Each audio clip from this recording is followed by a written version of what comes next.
का तमाम ये कंबोधिलाल है, कैसा ही रंगो रूप है, पैसा ही माल है। नमस्कार, मनी 9 के पसंदीदा कार्यक्रम मनी सेंट्रल में आप सभी का स्वागत है। मैं हूं विपुल सिंह। हर रोज की तरह हम हाजिर हैं आपकी जेब, देश की अर्थव्यवस्था से जुड़ी तमाम छोटी बड़ी खबरों को लेकर के। और हर रोज की तरह हमारे साथ शामिल हैं मनी 9 के संपादक अंशुमान तिवारी जी। उन तमाम खबरों का आपके जीवन पर क्या असर पड़ेगा उसका विश्लेषण करने के लिए। अंशुमान सर, बहुत बहुत स्वागत है आपका। तो चलिए कार्यक्रम का आगाज करते हैं और सबसे पहले नजर डालते हैं ऑन द शो पे कि आखिर में हम आपको बताने और दिखाने वाले हैं क्या। तो एक एक करके जरा उन पर नजर डालते हैं। मॉनसून को लेकर के आई है अच्छी खबर। जी हाँ, ये अच्छी खबर के मायने क्या हैं और वाकई में अच्छी है कि नहीं, इस पर जरा डिटेल में हम चर्चा करेंगे। म्यूचुअल फंड निवेशकों ने बदला है तरीका। क्या हम ऐसा क्यों कह रहे हैं, ये आपको अभी थोड़ी देर में पता चलेगा। क्यों इतना टूट रहा है रुपया, रुपए को लेकर के लगातार जो है हम देख रहे हैं कि दबाव बनता हुआ दिखाई दे रहा है, इस पर भी हम जो है विश्लेषण करेंगे। बीमा धारकों की क्यों टूटी है उम्मीद, क्या है पूरी खबर अब से बस कुछ ही देर में।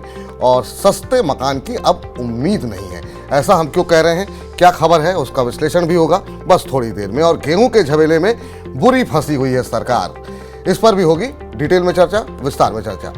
लेकिन सबसे पहले बात करेंगे मानसून की। जी हाँ, इस साल मानसून की बरसात को लेकर पहला अनुमान आ गया है। Asia Pacific economic corporation climate centre यानी कि एपीसीसी की तरफ से जारी अनुमान में कहा गया कि इस साल जुलाई से सितंबर के दौरान भारत में सामान्य के मुकाबले ज़्यादा बरसात हो सकती है। देश में मानसून सीजन जून से सितंबर तक रहता है। सर, पहला अनुमान क्या कुछ बता रहा है, क्या दर्शा रहा है? पिछला साल मानसून के लिहाज से खासा चुनौतीपूर्ण था, लेकिन अब अनुमान आना शुरू हो गए हैं। और आमतौर पर जो लोग मानसून को करीब से फॉलो करते हैं या भारत के मौसम ट्रेंड को फॉलो करते हैं, उनको पता होगा कि अब यहाँ से मार्च के अंत से अप्रैल से लेकर दुनिया की अलग अलग एजेंसियाँ एल निनो और ला निना के बारे में अपने अनुमान जारी करना शुरू करेंगी, जो भारतीय अर्थव्यवस्था के लिए बेहद महत्वपूर्ण है। तो ये एपीसीईसी का जो क्लाइमेट सेंटर है, उसका पहला अनुमान आया है और उसने ये बताया है कि एल निनो का असर अब खत्म होता दिखाई दे रहा है और ला निना अपनी स्वाभाविक परिस्थिति में वापस लौट सकता है। इस नए पहले अनुमान के हिसाब से माना जा रहा है कि जो अब अप्रैल से जून के बीच का टेम्परेचर है उसमें में कमी आएगी और जिसका असर हमें बादलों के बनने के तौर पर और बेहतर मानसून की बारिश के तौर पर दिखाई देगा। अभी इसके बाद कुछ अनुमान और भी आएंगे, लेकिन इस अनुमान में एक महत्वपूर्ण बात समझने वाली है कि भारत में मानसून का सीजन सितंबर के बाद तक चलता है। अभी अनुमान केवल शुरुआत के 3 महीनों के लिए है, इनमें सामान्य से अधिक बारिश हो सकती है। पर भारत के मानसून को आप ऊपर से बड़ी तस्वीर के तौर पर नहीं देखकर समझ सकते। पिछले साल हमने आपको विस्तार से बताया था कि भारत के मानसून में बारिश का जो क्षेत्रीय वितरण होता है अलग अलग क्षेत्रों में, वो काफ़ी उलझा हुआ होता है और इसलिए हमेशा हर साल सामान्य और असामान्य मानसून दोनों ही परिस्थितियों में कुछ हिस्सों में बाढ़ और कुछ हिस्सों में सूखे की स्थिति दिखाई देती है। लेकिन अगर अगले साल के हिसाब से आप निवेश की, फसल की या बाकी चीज़ों की के अनुमान लगाना चाहते हैं, तो उस दृष्टि से भारतीय बाजार के लिए राहत वाली खबर है कि एल निनो का साया जो पिछले पूरे साल था वो अब धीमे धीमे खत्म हो रहा है और समुद्र के तापमान में कमी आएगी, जो कि ला निना के साथ आती है, और मानसून सामान्य रहेगा। जी, इधर डीजीसीए ने पायलट के आराम और ड्यूटी अवधि से जुड़े नियमों को लागू करने को फिलहाल के लिए टाल दिया है। नए नियम 1 जून से लागू होने वाले थे। संशोधित नियमों में डीजीसीए ने पायलट के काम के घंटों में बदलाव किया था और उन्हें सप्ताह में 36 के बजाय 48 घंटे आराम देने का प्रस्ताव था। पायलटों की थकान की समस्या को देखते हुए ये कदम उठाए गए थे, लेकिन अब कुछ समय के लिए इन तमाम नियमों को टाल दिया गया है। सर, इन्हें टाला क्यों गया और नए नियम है क्या? ये खासा महत्वपूर्ण घटनाक्रम है। पिछले साल इसको लेकर तमाम चर्चा हुई थी। कई जगह पायलट एसोसिएशन ने शिकायत की थी कि उन्हें सीमा से अधिक ड्यूटी करनी पड़ती है, थकान होती है और वो अपनी ड्यूटी कायदे से नहीं कर पाते। और इसके बाद director general of civil aviation, जो भारत का सिविल एविएशन रेगुलेटर है, उसने नए नियम बनाए थे, जिन नियमों को नया पायलट रेस्ट प्रोग्राम कहा गया था, जिसके बारे में आपको विपुल जी ने बताया कि 36 घंटे के बजाय 48 घंटे का समय रखा गया था कि इतना आराम एक पायलट को देना पड़ेगा। इसके अलावा जो नाइट है, जो रात्रि विश्राम का नियम है, उसको भी बदला गया था और माना गया था कि रात्रि के समय को अब 6 बजे सुबह तक माना जाए, नहीं तो 5 बजे रात्रि के समय को समाप्त माना जाता था, 5 बजे प्रातःकाल में। इस नई व्यवस्था को लागू किया जाना था 15 मार्च को डीजीसीए ने इसे आगे बढ़ाने से मना कर दिया था, लेकिन अब ऐसा माना जा रहा है कि हाल के समय में विमानों की पायलट्स की कमी को देखते हुए और विमान सेवाओं में लगातार हो रही देरी जो आप लगातार महसूस कर रहे हैं अगर आप यात्रा करते हैं, उसे देखते हुए एयरलाइंस ने इस नई व्यवस्था को लागू करने पर अभी थोड़ी असुविधा जाहिर की है और इसलिए पायलट्स के जो रेस्ट का प्रोग्राम है, जो पायलट्स रेस्ट कार्यक्रम है, इसे आने वाले समय के लिए बढ़ा दिया गया है। दरअसल हुआ ये था कि Indigo, air India India, Vistara, spice jet, सबने ये कहा था कि 1 जून की डेडलाइन है, 1 जून से नई व्यवस्था लागू होनी थी, इसे थोड़े समय के लिए बढ़ा दिया जाए क्योंकि अभी पायलट्स की कमी दिखाई दे रही है। और आगे बढ़ते हैं। इधर चावल निर्यातकों को कस्टम विभाग ने नोटिस भेज दिया है। कस्टम विभाग ने निर्यातकों से बीते 18 महीने के दौरान एक्सपोर्ट हुए चावल की ट्रांजैक्शन वैल्यू पर टैक्स देने को कहा है। दुनिया के सबसे बड़े चावल निर्यातक देश भारत ने बासमती चावल के निर्यात पर न्यूनतम निर्यात मूल्य यानी कि MEP की शर्त लागू की हुई है। घरेलू चावल की कीमतों को नियंत्रित करने के लिए अगस्त 2023 में सरकार ने सेला चावल के निर्यात पर भी समान शुल्क लगा दिया था। सितंबर 2022 से सरकार ने चावल के निर्यात पर पाबंदियों की शुरुआत की थी और शुरुआत टूटे हुए चावल यानी कि ब्रोकन राइस के निर्यात पर रोक से हुई थी। सर, क्या असर पड़ेगा इससे और नया नियम कह क्या रहा है? ये भारत के चावल निर्यात को काफ़ी प्रभावित करने वाला फैसला है। इसको लेकर खासी खलबली भी दिखाई दे रही है बाजार में। निर्यात को लेकर वैसे भी काफ़ी दुविधा है। भारत ने कई फसलों का निर्यात रोक रखा है जिसका असर निर्यातकों और किसानों को दिखाई पड़ रहा है। आपको याद होगा कि चावल की कमी रोकने के लिए और चावल की महंगाई कम करने के लिए सरकार ने निर्यात पर एक्सपोर्ट ड्यूटी लगाई थी, निर्यात शुल्क लगाया था। आमतौर पर कस्टम ड्यूटी लगाई जाती है, 20% की एक्सपोर्ट ड्यूटी लगाई थी। अब कस्टम विभाग ने एक नई नोटिस भेजा है निर्यातकों को और इनसे कहा गया है कि जो ट्रांजैक्शन किया है, जो वैल्यू है डील की, उस पर ड्यूटी की गणना की जाए, जबकि आमतौर पर ड्यूटी की व्यवस्था जो एक्सपोर्ट प्राइस तय किया जाता है उस पर होती है। और इसको लेकर अब चावल निर्यातक बुरी तरह परेशान और उनको लगता है कि वैसे भी भारत का चावल निर्यात टूटा हुआ है, अंतर्राष्ट्रीय बाजार में पिछड़ रहा है। हम आपको बताते भी रहे कि बासमती में खासतौर पर पाकिस्तान ने बाजार में बड़ी बढ़त ली है और अब उनका कहना इस नए नियम के बाद उन्हें पिछली तारीख से ड्यूटी चुकानी होगी जिसकी वर्किंग कैपिटल उनके पास नहीं है। जीएसटी अधिकारियों ने मसाला और ड्राई फ्रूट्स आयातकों को जीएसटी का नोटिस भेजा है। आयातकों से 1000 करोड़ रुपए टैक्स भरने के लिए भी कहा गया है। अधिकारियों की ओर से कुछ मामलों में आयातकों के रजिस्ट्रेशन को रद्द करने की चेतावनी भी जारी की गई है।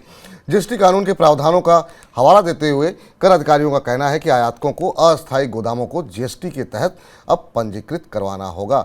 सर, ये जीएसटी नोटिस क्यों गए मसाला कारोबारियों? ये भी खासा पेचीदा और दिलचस्प मामला है जिसमें मसाला कारोबारी खासतौर से जो आयातक हैं, जो स्पाइसेस या ड्राई फ्रूट से बाकी सामान इंपोर्ट करते हैं, उनके लिए एक नया नियम आया है जिसको लेकर खासी बेचैनी है। दरअसल ये इंपोर्ट किया हुआ सामान बंदरगाहों के करीब वेयर हाउसेस में रखा जाता है और उसको वहां से सप्लाई करके दूसरे जगह ले जाया जाता है। जीएसटी के नियमों के हिसाब से हमें पता चल रहा है कि जीएसटी के नियमों के हिसाब से माना जा रहा है कि 2 अलग अलग बिजनेस एंटिटी हैं और उनके वेयर हाउसेस को भी अब कारोबारी एंटिटी के तौर पर माना जाएगा और इसलिए उन्हें अलग से इसके लिए रजिस्ट्रेशन कराना पड़ेगा। और इसमें जो टैक्स की देनदारी बन रही है उस देनदारी की वसूली भारत के ड्राई फ्रूट इंपोर्टर्स से और मसाला इंपोर्टर्स से की जा रही है और इसकी पुरानी वसूली भी निकाली गई है जिसके नोटिस इन्हें भेजे गए हैं। जी, इधर इक्विटी म्यूचुअल फंड योजनाओं में लमसम यानी कि एक मुश्त निवेश में उछाल देखने को मिल रहा है।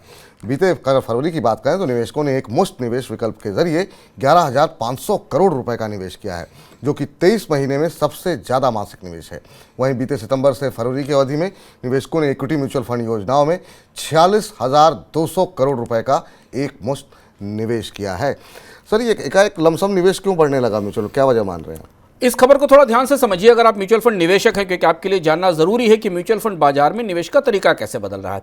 पिछले 2-3 महीनों के दौरान भारतीय बाजार में तेज उतार चढ़ाव दिखाई दिया। आमतौर पर बाजार ने नई ऊंचाई छुई, उसके बाद तेज गिरावट हुई। आपको विपुल जी हमेशा प्रतिदिन उस कार्यक्रम में बताते हैं कि बाजार के भीतर की तस्वीर क्या है और इसे देखते हुए जो बात हम लगातार अपने अलग अलग कार्यक्रमों में आपसे बता रहे थे, इकोनॉमिक में और बाकी जगह, उसके संकेत यहाँ दिखते हैं कि म्यूचुअल फंड बाजार में अब स्पेकुलेटिव इन्वेस्टमेंट शुरू हो रहा है। आमतौर पर आप म्यूचुअल फंड में 2 तरह से निवेश करते हैं। SIP के जरिए, जिसमें एक मंथली पैसा आप देते हैं सिस्टमिक इन्वेस्टमेंट प्लान के जरिए जो आप के बैंक खाते से जाता है, जो कि लंबे समय का दूरगामी निवेश होता है। और दूसरा लंपसम निवेश होता है, जिसे अचानक आपके पास पैसा है, आपने 15-20 हज़ार रुपए का, आप 1 लाख रुपए 2 लाख रुपए का निवेश कर दिया। बाजार में इस उतार चढ़ाव को देखते हुए निवेशकों ने लंपसम निवेश बढ़ाया है, एकमुश्त निवेश बढ़ाया। 46,000 करोड़ रुपए का निवेश किया गया इक्विटी स्कीम्स में, जो स्पष्ट रूप से इस बात का संकेत है कि बाजार में जो तात्कालिक वॉलेटिलिटी है उसका फायदा लेने की कोशिश की गई है। और आमतौर पर लंपसम निवेश करने वाले लोग छोटे निवेशक नहीं हैं। ऐसा लगता है कि बाजार में अब म्यूचुअल फंड बाजार में बड़े निवेशक भी हैं जो बाजार के उतार चढ़ाव का लाभ उठाने के लिए एकमुश्त पैसे का निवेश कर रहे हैं। ये ताजे आंकड़े हमें बताते हैं। जी, इधर देश का चालू खाता घाटा दिसंबर तिमाही में घट करके 10.5 अरब डॉलर रहा। ये जीडीपी के 1.2% के बराबर है।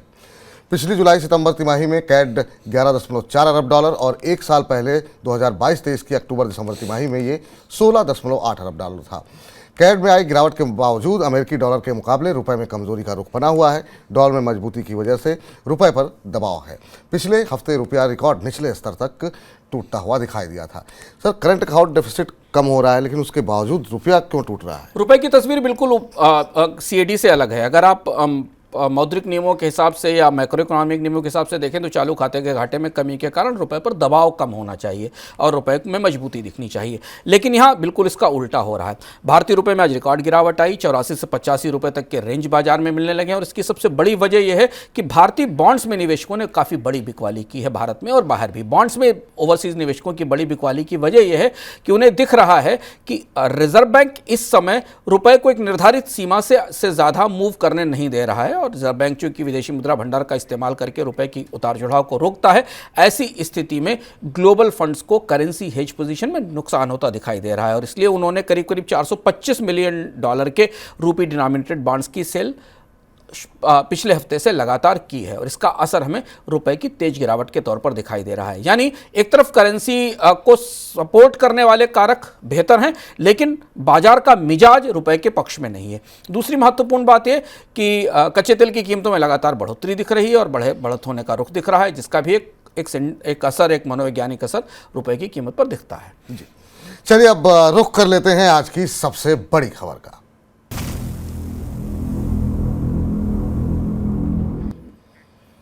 इंटरनेशनल लेबर ऑर्गेनाइजेशन ILO और institute of human development ISD की इंडिया एम्प्लॉयमेंट रिपोर्ट 2024 के मुताबिक भारत में बेरोजगारी की समस्या युवाओं, खासतौर से शिक्षित युवाओं और शहरी क्षेत्रों की महिलाओं में तेजी से बढ़ रही है। साल 2000 में सभी बेरोजगारों में शिक्षित युवाओं की हिस्सेदारी 54.2% थी, जो कि साल 2022 में बढ़ करके 65.7% हो गई। भारत में 83% युवाओं को काम की तलाश है। सर, इस रिपोर्ट में बेरोजगारों को लेकर के, रोजगार की स्थिति को लेकर के क्या तस्वीर बनती दिखाई? बेहद ज़रूरी रिपोर्ट है भारत के रोजगार परिदृश्य को लेकर ILO और इंटरनेशनल ह्यूमन डेवलपमेंट इंस्टीट्यूट की। इसमें कई सारे महत्वपूर्ण तथ्य और जानकारियां दी गई जो हम आपको एक एक करके बताते हैं।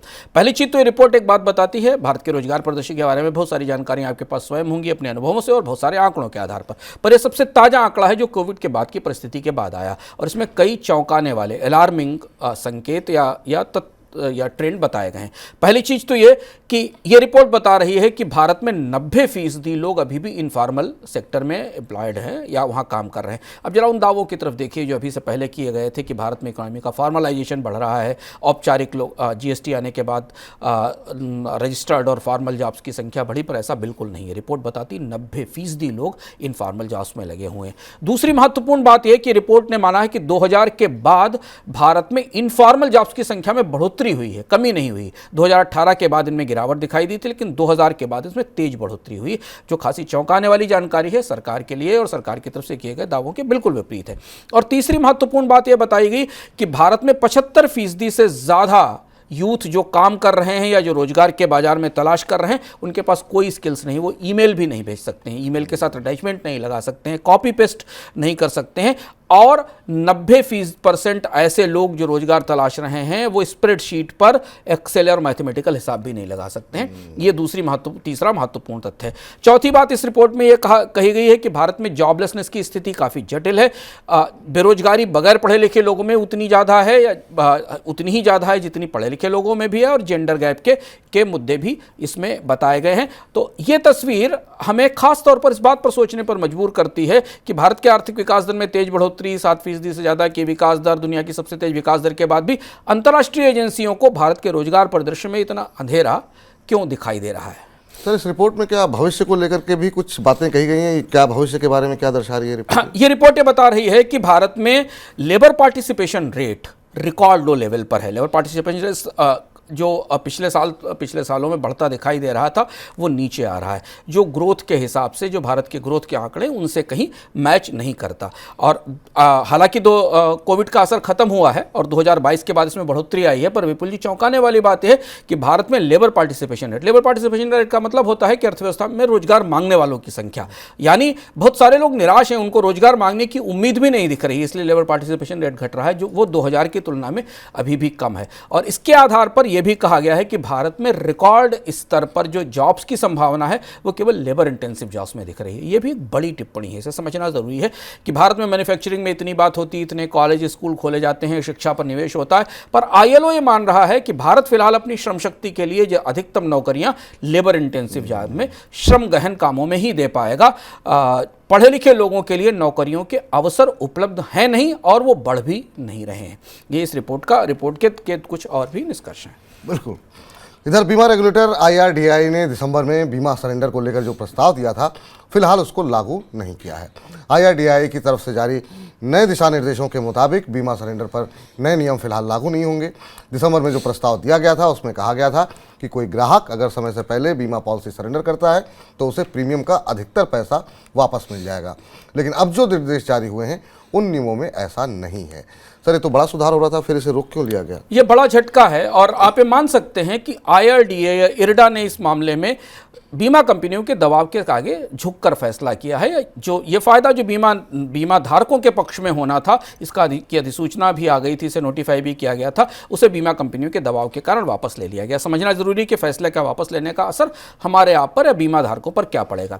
बीमा धारकों की एक बड़ी पुरानी शिकायत रही है कि बीमा पॉलिसी सरेंडर करते समय या समय से पहले उसे खत्म करते समय बीमा कंपनियां अधिकांश प्रीमियम का हिस्सा ले जाती हैं। एक नया नियम आया था, तो उस नए नियम के तहत व्यवस्था दी गई थी कि अगर कोई व्यक्ति अपनी बीमा पॉलिसी को पहले साल सरेंडर करता है तो उसे 30% वैल्यू मिलेगी प्रीमियम की जो उसने जमा कर रखा है। अगर दूसरे साल करता है तो 35%, तीसरे साल 50% और 4 से 7 साल में लगभग 90% के आसपास की वैल्यू वापस की जाएगी। ये नई व्यवस्था आई थी जिसे भारत के बीमा नियामक ने तय किया था। और ये भी कहा गया था कि अगर सिंगल प्रीमियम प्रोडक्ट है और उसकी सरेंडर वैल्यू 75%, अगर वो पहले 3 साल में सरेंडर हो जाता है तो 75% के आसपास की उसकी वैल्यू और अगले 2 साल में, लास्ट के अंतिम 2 सालों में 90% तक की वैल्यू मिलेगी।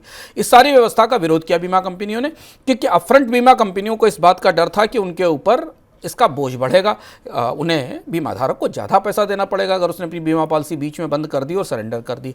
और इधर चूंकि बीमा बाजार में खास किस्म का चर्न चल रहा है जिसमें बहुत सारी बड़ी बीमा कंपनियों की पॉलिसी लोग सरेंडर करके नए प्लान्स की तरफ जा रहे हैं। पुराने प्लान्स जो थे वो पुराने दौर के थे, उनकी जगह निकल कर नए प्लान्स ले रहे हैं। और ऐसी स्थिति में IRDAI ने इस फैसले पर अमल टाल दिया है, यानी आपको अपनी बीमा पॉलिसी सरेंडर करने पर अभी फिलहाल कोई अतिरिक्त लाभ या फ़ायदा नहीं मिलेगा जिसकी आप उम्मीद कर रहे थे। और इसी खबर का ही असर था कि कल हमने देखा बीमा कंपनियों में जो है थोड़ी बढ़त देखने को मिली और काफ़ी खरीदारी देखने को मिल रही थी। हालांकि आज थोड़ी सी प्रॉफिट बुकिंग है, लेकिन कल जब ये खबर आई तो हमने देखा अच्छी तेज़ी आती हुई दिखाई दी थी। देश में रिहायशी घरों की मांग में जोरदार बढ़ोतरी देखी जा रही है, जिस वजह से घरों की कीमत करीब 1/3 बढ़ गई है। मैजिक ब्रिक्स की रिपोर्ट कहती है कि इस साल जनवरी से मार्च के दौरान देश के 13 बड़े शहरों में अंडर कंस्ट्रक्शन घरों की कीमत में 30% से ज़्यादा की बढ़ोतरी हुई है। इस दौरान अंडर कंस्ट्रक्शन प्रॉपर्टी की मांग में करीब 8% की बढ़ोतरी भी दर्ज की गई है। सर, ये रिहायशी प्रॉपर्टी इतनी महंगी क्यों होती जा रही है? विपुल जी, इससे पहले आपने कब सुना था कि 1/3 कीमतें बढ़ जाएं घरों की? 30% कीमतों में बढ़ोतरी का बड़ा मतलब है।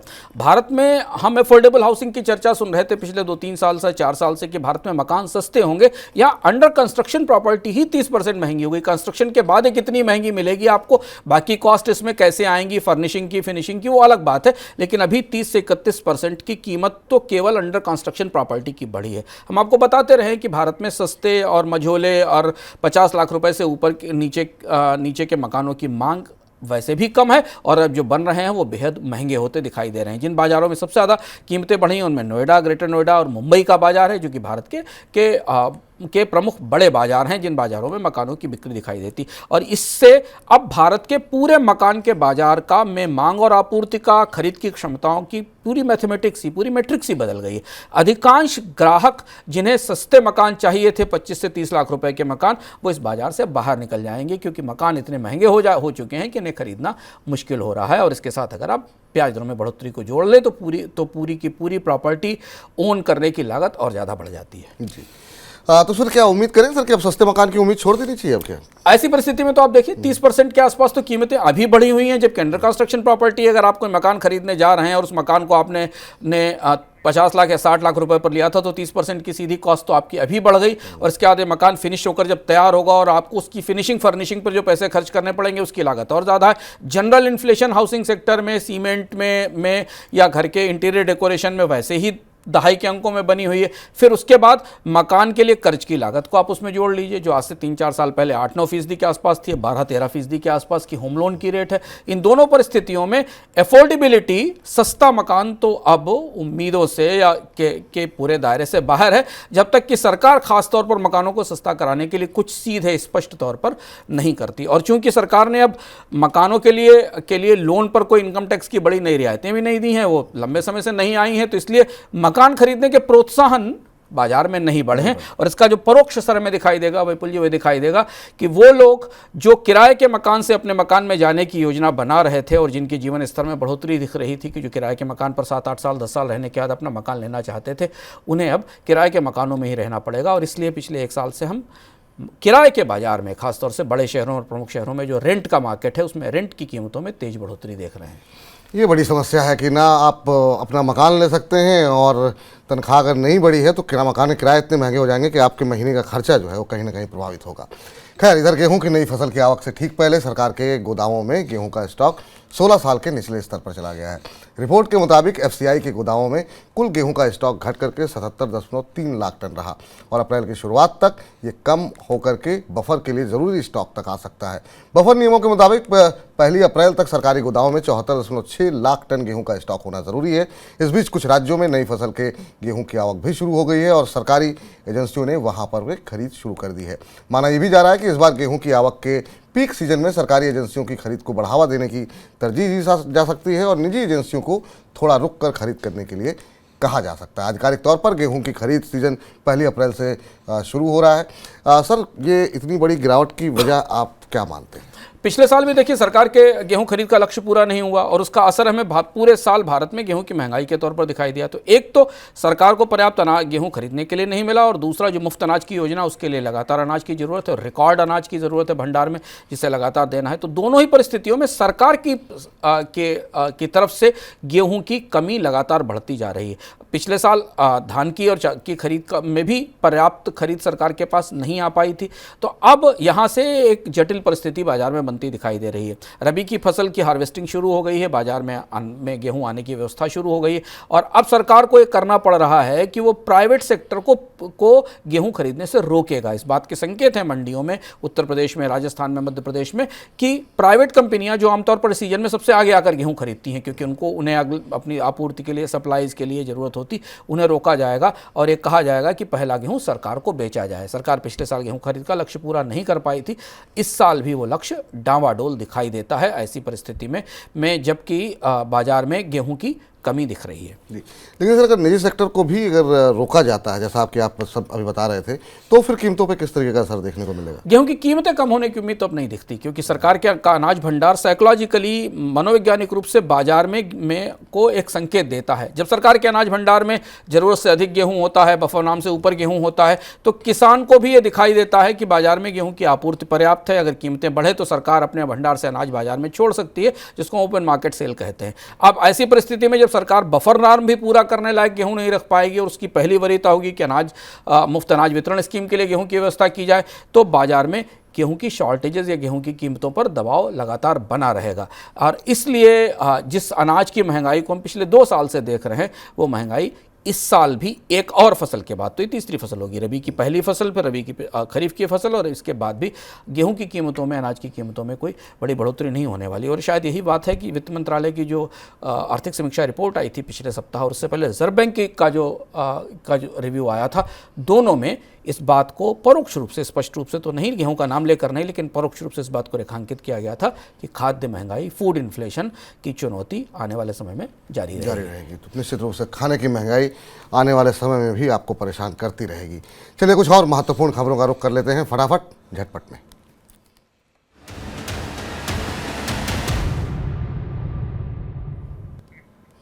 अमेरिका में मास्टर कार्ड और वीज़ा क्रेडिट और डेबिट कार्ड का इस्तेमाल सस्ता हो सकता है। दोनों कंपनियों के बीच करीब $30 अरब की सेटलमेंट डील हुई है, जिसके तहत मर्चेंट को दी जाने वाली फीस में कुछ कटौती करके उसका फ़ायदा ग्राहकों तक पहुंचाने की उम्मीद की जा सकती है। इधर वेनेजुएला में फिर से अमेरिकी प्रतिबंध लगने की आशंका को देखते हुए भारतीय कंपनियों ने वेनेजुएला से तेल खरीद को फिलहाल के लिए रोक दिया है। अमेरिका की तरफ से वेनेजुएला को प्रतिबंधों में जो छूट दी गई है वो 18 अप्रैल तक ही लागू है और ये आशंका है कि उसके बाद वेनेजुएला पर नए सिरे से प्रतिबंध लग सकते हैं और ऐसी स्थिति में अगर भारतीय कंपनियां वेनेजुएला से तेल की खरीद करती हैं तो उनके ऊपर भी प्रतिबंध लग सकता है। भारत फोर्ज के चेयरमैन बाबा कल्याणी की मुश्किलें और बढ़ गई हैं। बहन के बाद अब बाबा कल्याणी के भांजे और भांजी ने भी उनके खिलाफ मुकदमा दायर कर दिया है। वे पारिवारिक संपत्ति में करीब 11% हिस्सेदारी मांग रहे हैं। इस समय आपको बता दें कि भारत फोर्ज और कल्याणी स्टील में भी इसमें उनकी हिस्सेदारी शामिल है। आईसीआईसीआई सिक्योरिटीज के छोटे निवेशकों ने उन्हें गुमराह करने का आरोप लगाया है। कुछ शेयरधारकों ने सोशल मीडिया पर यह दावा किया कि आईसीआईसीआई बैंक के अधिकारियों ने उनसे सीधे संपर्क किया और उनसे उस प्रस्ताव के पक्ष में मतदान करने को कहा जिसमें ब्रोकिंग सहायक कंपनी को लिस्टेड कराने का प्रस्ताव है। वकीलों और मार्केट पार्टिसिपेंट्स के मुताबिक इस मतदान प्रक्रिया की नियामकीय जाँच की जा सकती है। निर्यात प्रतिबंध के कारण प्याज की कीमतों में आ रही गिरावट से किसानों को बचाने के लिए सरकार अब 5 लाख टन रबी प्याज खरीदेगी। किसानों से प्याज की खरीद अगले 2-3 दिनों में शुरू हो जाएगी। पिछले साल प्याज की खरीद जून में की गई थी, लेकिन इस साल प्याज की खरीद अगले 2 दिन में शुरू होने जा रही है। प्याज की खरीद नेफेड और एनसीसीएफ करेगी। किसानों को भुगतान प्रत्यक्ष लाभ हस्तांतरण के माध्यम से उनके बैंक खातों में किया जाएगा। सर, ये कुछ खबरें झटपट की थी, कुछ भी टिप्पणी आपकी? इसमें वीज़ा और मास्टर कार्ड की खबर हमारे भारत के लोगों के लिए और भारत के लिए जानना जरूरी है कि खासा महत्वपूर्ण मामला है और भारत में भी शायद ऐसा हो रहा होगा, मैं पता नहीं भारत के नियामक इस पर ध्यान देंगे कि नहीं। अमेरिका में क्या हुआ, वीज़ा और मास्टर कार्ड ये 2 प्रमुख कंपनियां हैं। अमेरिका में क्रेडिट कार्ड का प्रचलन है, आमतौर पर 90% खरीद में क्रेडिट कार्ड का इस्तेमाल होता है। ऐसा पाया गया कि इन दोनों कंपनियों ने मर्चेंट्स से ज़्यादा फीस वसूली थी अपनी सेवाएं देने के लिए। मर्चेंट्स इन क्रेडिट कार्ड के धारकों को स्वाइप करके इन क्रेडिट कार्ड के बिना पर लोगों को सामान देते थे और फीस वसूलते थे। करीब $30 बिलियन का ज़्यादा पैसा वसूला गया था और यह पैसा कुछ हद तक उपभोक्ताओं से भी लिया गया था और मर्चेंट्स ने भी अपनी फीस में दिया था और मर्चेंट्स ने इसके खिलाफ एंटी ट्रस्ट का मामला बनाया था वीज़ा और मास्टर कार्ड के खिलाफ। अंततः ये जो स्वाइप फीस वसूली जाती है, इंटरचेंजिंग फीस वसूली जाती है क्रेडिट कार्ड और डेबिट कार्ड पर, यह फैसला अंततः इन दोनों कंपनियों के अगेंस्ट आया है। दोनों कंपनियों ने मिलकर ये $30 बिलियन का एक हर्जाना, एक कंपेंसेशन देने की बात पर सहमति जाहिर की है। यह पैसा वापस किया जाएगा मर्चेंट्स को वहाँ पर और इसमें से कुछ पैसा शायद वीज़ा और मास्टर कार्ड की फीस कम होने के तौर पर उपभोक्ताओं के फायदे में भी जाएगा। तो अपने तरीके का दुनिया में पहला फैसला है, बड़ा फैसला है, जिसमें दुनिया की 2 सबसे बड़ी कंपनियों को, क्रेडिट कार्ड डेबिट कार्ड कंपनियों को मर्चेंट्स और ग्राहकों से ज़्यादा पैसा वसूलने का, ज़्यादा फीस वसूलने का दोषी पाया गया है। जी, चलिए, तो अब मनी सेंट्रल को समाप्त करने का समय हो गया है। सर, बहुत बहुत शुक्रिया, बहुत बहुत धन्यवाद आपका इन तमाम खबरों का विश्लेषण करने के लिए। तो मनी सेंट्रल को तो हम समाप्त कर रहे हैं, लेकिन मनी 9 पे लगातार बहुत अच्छे कार्यक्रम आपकी जेब से जुड़े हुए हम लगातार अपलोड कर रहे हैं और मनी 9 के ऐप को अगर आपने अभी तक डाउनलोड नहीं किया है तो तुरंत डाउनलोड कर लीजिए। खबरें पढ़ने के लिए मनी 9 की वेबसाइट पर जाइए और लगातार मनी 9 के साथ बने रहिए। मुझे इजाज़त दीजिए, फिलहाल के लिए नमस्कार। ऐसे ही का तमाम